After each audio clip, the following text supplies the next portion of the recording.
ভারতীয় দলে অবিশ্বাসের বাতাবরণ, স্বচ্ছতার অভাব।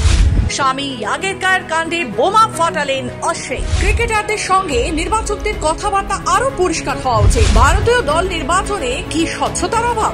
গুরুতর প্রশ্ন তুললেন রবিচন্দ্র অশ্বিন। ইঙ্গিত করলেন মোহাম্মদ সামি।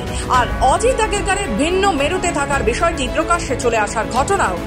কিংবদন্তি অফ স্পিনার রবিচন্দ্র অশ্বিনের মতে ভারতীয় ক্রিকেটারদের সঙ্গে নির্বাচকদের কথাবার্তা আরো পরিষ্কার হওয়া উচিত। ভারতীয় দলে সুযোগ পাচ্ছে না দ্রুত গতির বোলার সামি। মোহাম্মদ সামি প্রসঙ্গে নির্বাচক প্রধান অজিত আগেরকার বলেন, সামির ফিটনেস নিয়ে তাদের কাছে কোনো আপডেট নেই। যদিও বাংলার হয়ে রঞ্জি ট্রফি খেলছেন সামি এবং উত্তরাখণ্ডের বিরুদ্ধে 7 উইকেট নিয়ে ইডেনে বাংলাকে প্রথম ম্যাচে জয় এনে দিয়েছিলেন।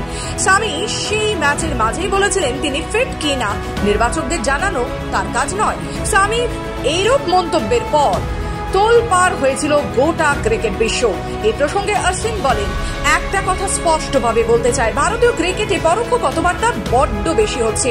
আশা করছি এটা পাল্টাবে। ক্রিকেটার ও প্রশাসক, নির্বাচক সকলের দিক থেকেই এটা পাল্টানো দরকার।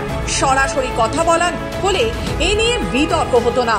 অশ্বিন আরো জানান, সামি পারফর্ম করেছে, তারপর সাংবাদিক বৈঠকে কথাও বলেছে, তাতে ভুল নেই। কিন্তু কেন তার বিস্ফোরক মন্তব্য?